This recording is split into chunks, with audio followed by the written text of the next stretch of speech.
အားလုံးပဲမင်္ဂလာပါမိုးနီယာတို့ဒီနေ့ချက်ရတာလဲလွယ်ကူပြီးအရန်ကိုအရသာရှိတယ်တက်တက်လို့ချမောင်ကြုံနည်းလေးကိုပြောပြသွားမှာဖြစ်ပါတယ်မိုးနီအိမ်မှာစိုက်ထားတဲ့ချမောင်ပင်တွေကလက်လက်ဆက်ဆက်အရွက်တွေကိုခူးပြီးတော့မှကြော်သွားမှာဖြစ်ပါတယ်နော်ဒဲဦးထဲမှာစီပူသွားတဲ့အခါမှာတော့ခရမ်းကျင်သီးကိုထည့်ပါမယ်တစ်ချက်မှုပြီးတော့အုပ်ပါမယ်ပြီးတော့ရင်ကြက်သွန်နီးခများများကိုထည့်ပါမယ်အမြဲနူးသွားအောင်လို့အဖုံးကိုအုပ်ပြီးကြော်ပါမယ်နော်ပြီးတော့ရင်စားထည့်မယ်မိမိသုံးတဲ့ဟင်းခတ်မုတ်ကိုထည့်ပါနော်ပြီးတော့ရင်နှမ်းဆအောင်မှွေပြီးတော့အဖုံးကိုပြန်အုပ်ထားပါမယ်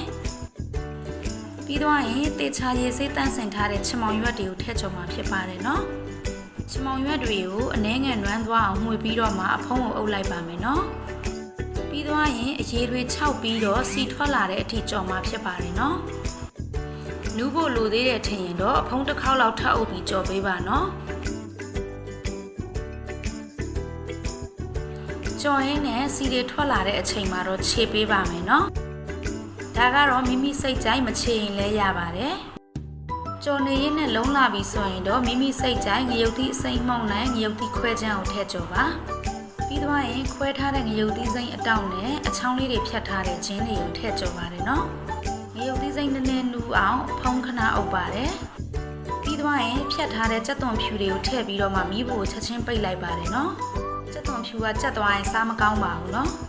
စိမ့်စိမ့်လေးပဲထားပါဒါဆိုရင်ဟင်းပွဲလေးရတော့အဆင်သင့်ဖြစ်ပါပြီနော်